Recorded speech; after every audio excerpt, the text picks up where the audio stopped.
Hi everyone, welcome to the Icehouse podcast. I'm Bryar Stewart, the community manager at the Icehouse, and today we have a conversation with our owner manager program 46 alumni. So a bunch of those alumni, starting with Stuart Gerring, general manager at Parks Garage, Matt Dixon, general manager at Nicholls Maher, and David Strong, general manager at Arid Technologies. So thank you guys for being here.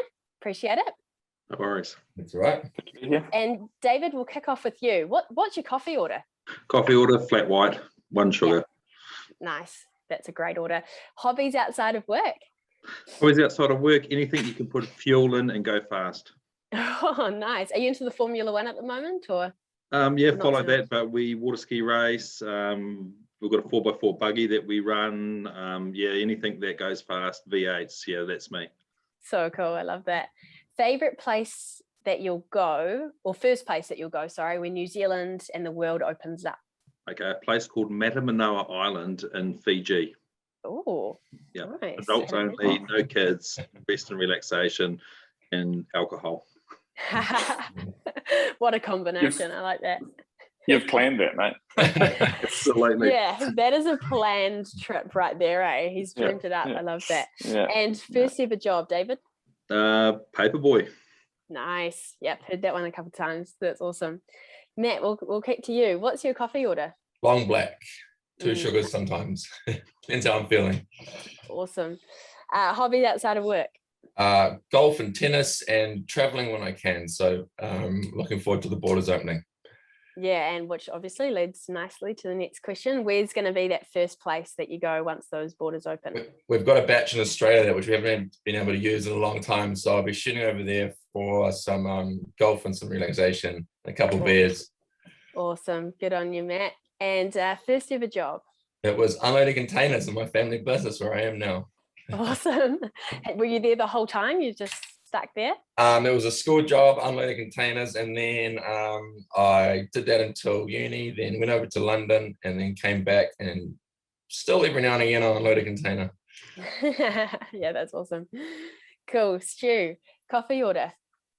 Flat whites, but normally start with 2. I kind of created this habit each morning of drinking 2 flat whites to get going. So yeah, no sugar, but just 2 flat whites. Technical question: do you order that? Do you have them both? You make them both at the same time and you just drink them one after the other? Nice. Yeah, started a habit of buying one for my brother who works for me as well, and he started the same habit, and we both end up drinking 2. So yeah, probably not a healthy habit, but that's how I get started in the morning. Starting strong. That's good. Hobbies outside of work? Play the bagpipes when I get a chance, but cool. It's fairly time intensive with a young family, so it's a little bit on the back foot at the moment, but on the back burner. Yeah. Wow, that's really cool. And what about that first place that you'll be heading once everything opens? I travelled to America not long before lockdown, and I'd probably like to get back over there, maybe for some skiing and stuff like that. So yeah, cool. That'd be good. Good on you. And what was your first ever job? Similar to Matt, I swept the workshop floors, and that's kind of, I think, one too many school holidays, although I have had time away from the business, but I've kind of been drawn back into it, and now I probably can't get away. So yeah. Awesome. And we'll stick with you, Stu. Love if you could explain your business to our listeners and your journey of becoming a business owner. Yeah, well, so mine's a family business. My parents bought it in December 1994, and it used to have a panel shop.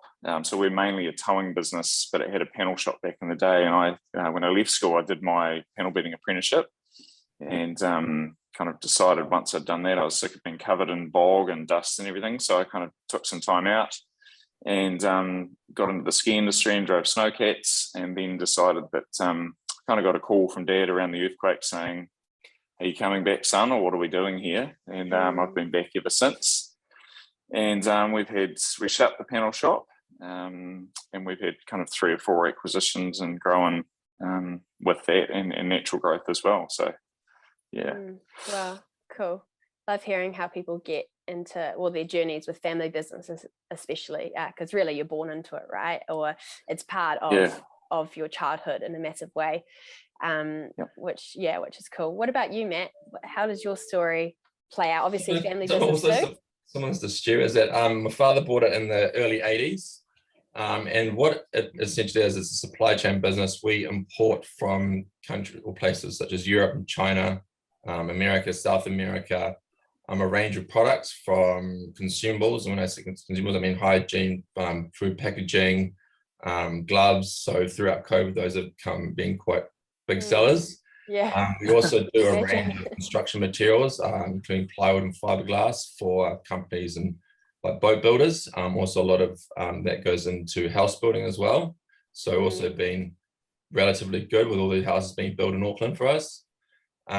I also stepped away from the business after university, as I said before, went to London for 5 years and came back when luckily a job opened up around sales and marketing. So I spent about 2 years establishing good relationships with my clients throughout New Zealand. And then an opportunity came to buy one of our biggest clients, and our general manager moved into that role, and I sort of stepped into his shoes. So that's sort of how I found myself where I am today. Awesome. That's great. And what about you, David? We'd be interested to hear your story. Stories are probably a little bit different to theirs. We're in construction. We do waterproofing or membrane roofing in the construction sector. We brought Arid Technologies, was a business that was struggling. We bought it 11 years ago. And I did have a business partner who's since passed, and now I'm on my own with it. And we've just had year-on-year strength and growth, learning a lot as we go through, because I'm a guy off the tools. We have got now my wife works in the company, 2 sons work in the company as well now. So it's become a family company. And we're trying to probably follow the other 2 and start a legacy with the family-owned company. Awesome. Yeah, that's so cool.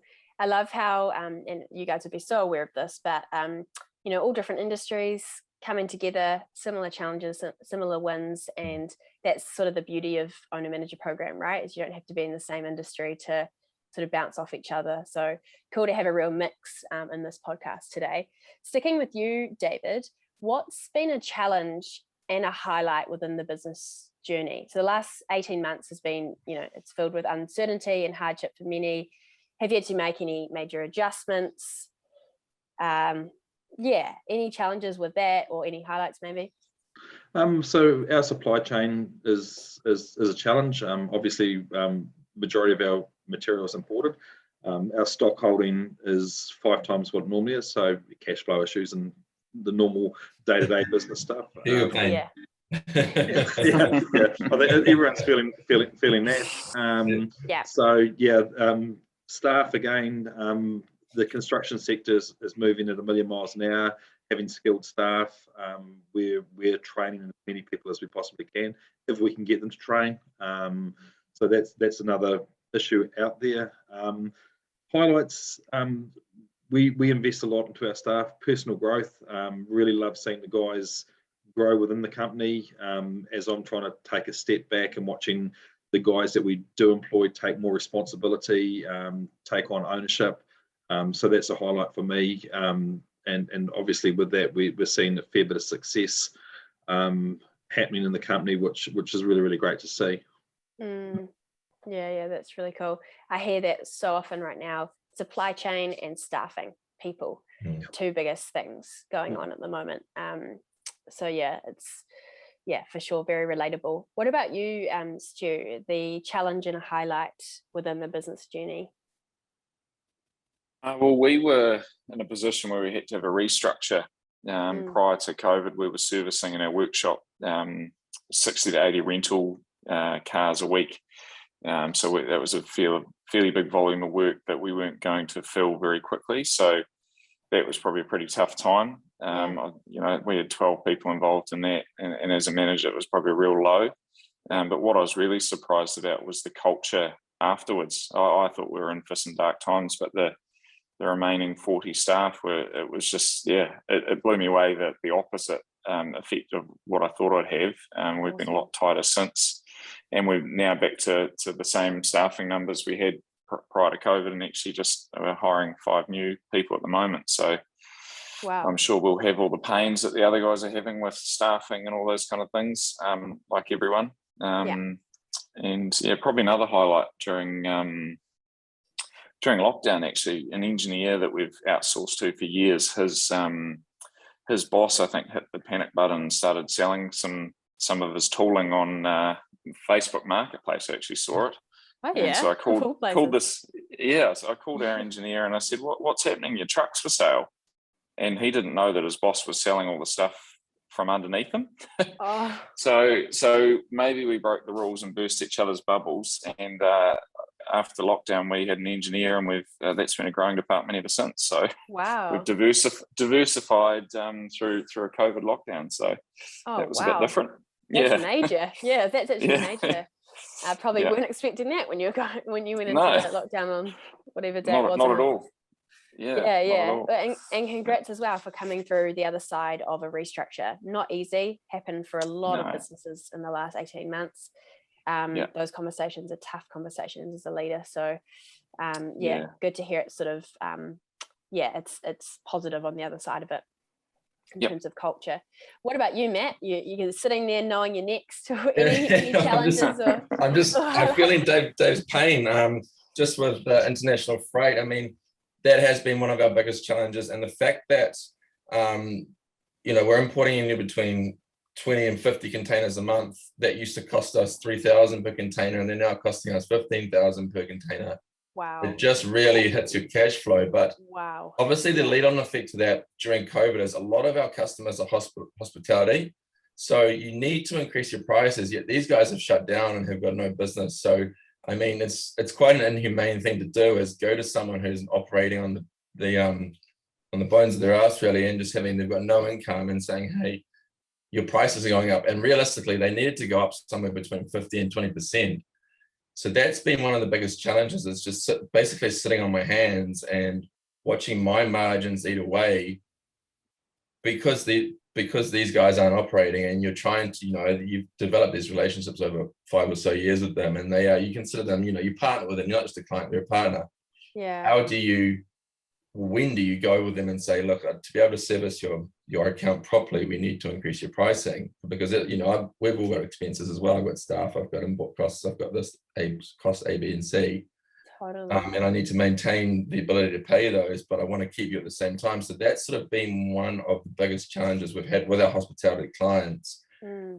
We have been lucky in that we've been able to increase pricing on our other sort of categories of products, which is sort of offset that. But I mean, that's quite a competitive market, and you're sort of playing with fire there a little bit, because you've got a lot of competitors doing the same thing, and those clients at the moment are, looking to cut costs. So you're giving them a price increase as well. It's sort of not ideal. So that's sort of been one of the biggest issues. But, hopefully we're through the other side now, and with Auckland opening up where 90% of my hospitality clients are, we'll be able to see some sort of productivity from them, and, have a discussion with them about, hey, we've been sitting on our hands for this long. Now you're up and running. We need to potentially look to put your prices up. Yeah. Wow. Massive challenges going on, and really hard conversations to have with people that haven't been able to open for 3+ months. So yeah, well done to you and being bold in these situations. I still get a lot of grief from my old man, who comes in for an hour a day and sees the bottom line sinking a bit.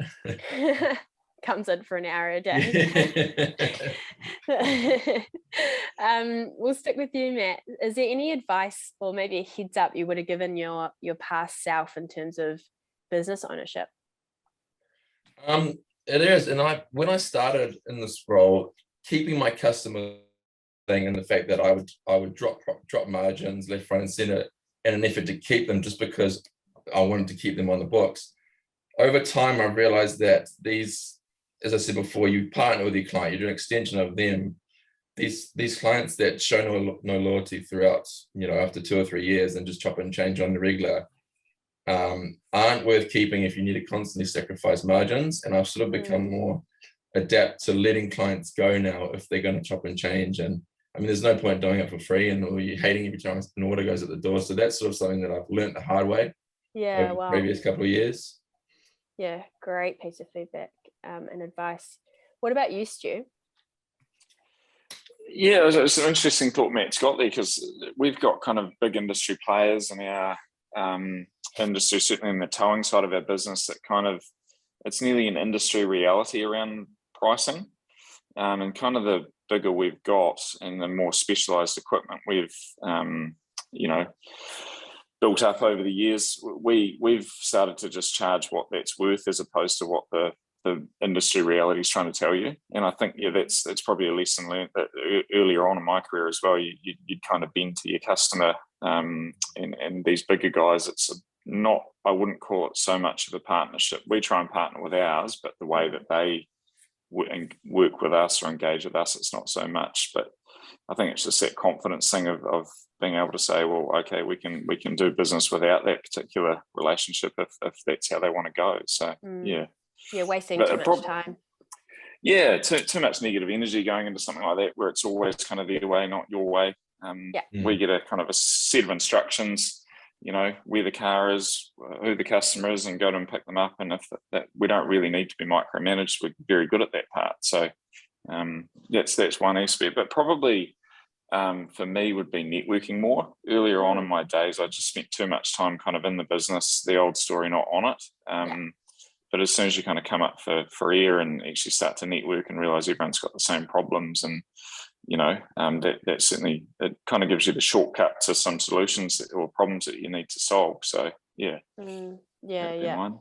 Great thought. What about you, David? What's that advice or heads up you'd have given yourself? If I was going back, probably back yourself. I was very hesitant in going forward, but jumping into a business from being a guy on the tools and going forward is always, for me, it was scary. But I should have backed myself earlier and done it a lot earlier. We've got, we come from a family that aren't business owners, so naturally you work for your money. That's what you do. Where I wanted more, and I was always told, no, you don't go into business, where I should have gone into business a lot earlier. Not that I regret it, but just probably the biggest thing is back yourself and go forward. People can only say no. Yeah, so true. So true. Hope those listening are, feeling a little bit inspired by this. I am. Back yourself. It's good. So David, how did you first hear about the Icehouse and Owner Managed program? I was on a conference, New Caledonia. I was at a conference and met up with Michaela from Hawke's Bay. Awesome. And I'm actually from Hawke's Bay originally, so we had a lot of synergies of the people that we know there, and we got yakking and more or less parked it. It was just a presentation from the Icehouse.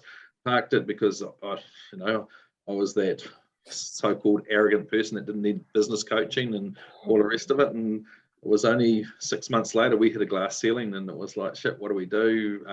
As I say, I'm a tradie, and our business was growing bigger and bigger, and we needed a structure and we needed a whole pile of stuff. So we met up with Michaela and Taupo and had a big long conversation and had a 3-hour whiteboard session, and then was decided that we needed to base the company on something, because at the start there was 2 tradies deciding to run a company, and an A4 Lincoln exercise book which was run out of, and all of a sudden we had 20 odd staff, and it was a bit out of hand. So that's pretty much why we got introduced to it, and based ourselves around the Icehouse, really.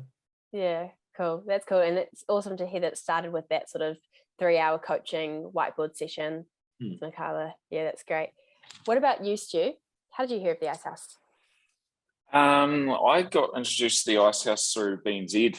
I'd long been looking for a course similar to Dave. I'm a tradie, and kind of through acquisition ended up running this sizable business. And I think the last acquisition we took on an additional 18 staff. So then I was trying to put middle management and all that kind of stuff in, and I'd been looking for something for a long time, and met with Gareth, and I don't think he had to sell me very hard, actually, to be honest. But I just like the look of it, and some of the interviews I've watched on the website, and it's just been a good fit from the start, really, and still enjoying engaging with the various kind of events they have down here. Yeah, cool. Yeah, and like you said, yeah, the actual program itself, right, is very engaging and practical. Rather than lecture style, that's it sort of thing. It's you're meeting people, you're creating networks, you're hands-on, which is cool.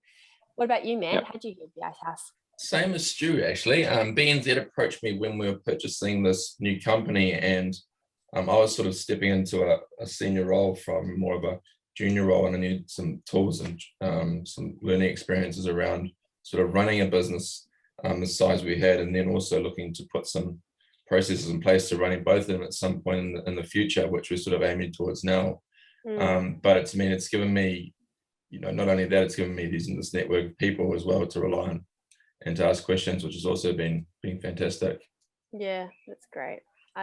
Great partnership with BNZ, actually, since we've started 20 years ago. So many great stories of the people that they've helped put on program, which is great. Awesome. Matt, what's one thing that's really, really stuck with you from your owner manager program experience? We actually touched on this before, but staffing. A lot of the issues I was having was around my people, and it really resonated with me. It's a lot of the other people in my course are having similar issues, that your personnel are key. They need to be able to come on this journey with you. If you've got someone there that's just working 9 to 5, doing the bare minimum, it's going to have a negative impact on your culture of your business, and basically, have a lead-on effect to anyone else you bring in. So, listening to what other people were saying about that and what they did, and in terms of they got rid of, they moved them on and brought people in that got on board with them, took in the culture, took in the values, and how much it really improved their company, really stuck with me. And so that's something that I've implemented, and that we've got rid of people that have been there sort of a long time, but they'd sort of just got into the same old routine, and even though you try to get them on board with you, they just weren't interested. So we brought in some new blood who are young and keen to get involved and sort of jump on this journey with me as I take it from a bit of an old boys club into the sort of new territory. So that's sort of been something that really, really stuck with me from the OMP program. Awesome. Is there anything that so that's kind of, what you've implemented from a business perspective, anything from a lifestyle perspective that you've changed in this program? Not for everyone. Yeah. Don't get so worked up when you run out of stock. Because obviously I would have been putting myself in an early grave if I've been doing that recently. Basically, things happen outside your control. Just to roll with it, try and find a solution. Not dwell on the problem, and that I like things to run smoothly, and running out of stock obviously is our core business, is providing a product to an end user and making money that way. So that if we don't have the ability to do that, it affects your bottom lines. But I mean, with what's going on in the world today, and being in the issues we're having, sort of supply chain, it's just, things happen outside your control, and just to get on with it and find a solution. Yeah, great. Yeah, totally. I'm sure you guys are glad you did owner manager before COVID hit. I hope it gave, gave some really good techniques that you could sort of start implementing. Speaking of that, David, this question, have you implemented anything into your business and lifestyle since the program? Yeah, we've implemented quite a bit of change.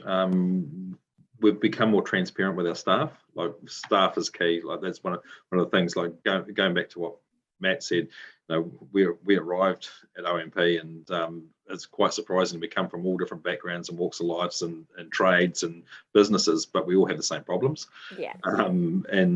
Staff being the biggest key to how to build the culture, and transparency was a big thing. And we run program boards that everyone can see where everyone is. There's no hidden agendas. There's nothing. It's there for everyone to see.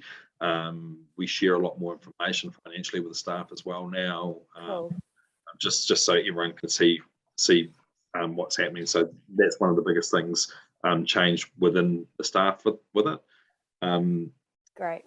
For myself, it's probably you can control what you can control. Don't worry about the rest, because there's no use stressing about it. Like Matt, I used to stress pretty much about everything and try to control everything. Dropping that off, I'm 50% down on my stress levels, just because I don't worry about what I can't control. And don't hold on to that monkey. Pass that monkey on to the people, saying, hey, look, we haven't got that, we can't do it for you. So it becomes their problem, not your problem. So personally, that's helped me out with it, although I'd still like more time to myself. But the business the way it is and going at 1,000,000 miles an hour, that hasn't happened yet. Yeah, totally. What about you, Stu? Business and lifestyle changes? Probably the Icehouse helped me with a lot of our kind of internal structures. I've probably similar story to the other guys. A lot sat with me. I think as we grew quite rapidly, I wasn't kind of passing jobs or tasks on to others, and kind of had people that were from the trade or from the industry that were kind of coming off the tools to do, a step up, but they weren't really the perfect fit either. It made logical sense, but it didn't actually work in practice. So kind of a restructure before our COVID restructure allowed us to get the right people in to actually give me support so that I can actually focus on the right things. And the culture thing for us was massive. We're a 24-hour business, and rostering drivers and things like that. It's, we had quite a high churn, and I'm really happy to say we've turned that around quite successfully. Just having a real focus on the drivers and the rest of the staff and different departments. But I think they were two massive things for me. And as far as my personal life goes, I've actually started to take the odd holiday. Well, prior to COVID scenarios, but there's been a few skits. They're like extended holidays kind of at home anyway, but a few skiing trips down to Wanaka and things like that. It's they just give you a bit of clarity and perspective when you come back, that not everything is mission critical, like kind of Dave touched on. You can't stress about everything. Yeah, good perspective, eh? Yeah, that's great. Yeah. I'm just going to throw this question out there, and if anyone has any thoughts, we can just speak up. But why that we've just given a lot of advice too, so there might not be anything fresh, but that is any advice that you give business owners about looking after their teams and their selves right now, especially maybe for those in lockdown. I just think at the current situation, it's just giving them support. I mean, lots of my staff haven't seen their kids and however long, because they can't leave the city ballroom, and that eats away at people and affects them personally, which then affects them at work. And you can just see a lot. I mean, salespeople who breathe in themselves, they can't travel, they can't do their job properly, and these negative thoughts keep creeping into their mind that if I can't do my job properly, I'm going to lose this job because I'm not bringing in money. I need to earn my salary. I'm getting paid, and it's just about letting them know that obviously things are outside your control. You can't go and visit people because no one wants to see you. It's just providing little positive support packages, whether it's a sit down on a Friday with some morning tea, or take yourself and your partner out for dinner, or if you can, takeaways obviously here. Just little things like that, just to keep them in a positive frame of mind whilst all this goes on. And I mean, you can't travel the country doing sales. You can't travel the country doing sales. You'd be a pretty cruel person to cut someone from your team for not being able to do the job when 90% of it they can't do. So that's sort of what we've just been focusing on with our team, is just keeping them in a positive frame of mind, keeping them busy, giving them, maybe handing down new tasks that they initially didn't do, perhaps, giving them new things to look forward to, setting up goals, just all that sort of thing to let them know that, hey, when this does sort itself out, we can keep going again. Yeah, awesome. Great, Matt. Any other thoughts? I'd be the same with the support of the staff. Like, we haven't got the restriction that Matt's got. We're operating quite well, but the flip side of it is, because it's been condensed, our guys are working 50-60 hours a week, and they need a different style of support that they still aren't seeing their family and that, because they're at work all the time. But it's getting to the end of the year. What are we on? 5 and a bit weeks to Christmas. Predominantly we close down for 2.5 weeks, but the guys are getting tired. I don't want to say the government, but the whole feel at the moment out there. We're not going there, are we? We're not going there, guys. We're not You're an going owner manager. No, I won't go there. That's too easy. Just the whole feeling out there. There's a lot of they're not sure of themselves. They're not sure where they're going. We're dealing with vaccinations and I won't say anti-vaxxers, but people that aren't sure about getting vaccinated. And that within our company. So, it's making sure that people are sitting there feeling comfortable. Even this morning, I know the boys had a toolbox while I was out this morning, and there was, a bit of anxiousness there, a bit of angst there, was the feedback from them this morning. We just keep an eye on them, a lot of fatigue because of working hours and that. So, just really support, and staff welfare is probably a really big thing at the moment. Yeah, totally. It's massive. It's not an easy time to be a leader and a business owner. That's reality. There's so much uncertainty. There's so much change that's happened in the last 18 months, and not always the clearest ways forward, which means the business owner and leader is having to sort of set that tone or the plan of attack. Any thoughts from you, Stu, before I ask the last question? We're probably, it's that staff focus really. We're doing a number of barbecues and trying to get around all the guys just to give them some reassurance. We've got the freedom like Dave has down here. We're kind of, I think in some of our departments, we're fitting in the same amount of work, if not more, playing catch up from the lockdown. So the pressure's really on the guys, but most of our tow truck drivers, it's kind of in their DNA that they love helping people. So they go the extra mile, and they thrive under pressure. We're just got to make sure it's not ongoing for eternity. So real theme of people in this podcast, which has been great. I'll sit with you, Stu. What excites you about the future of your business? Well, I've just hired our first BDM. So all the sales have sat with me prior to that, and I'm actually finding it quite exhausting but exciting all at the same time.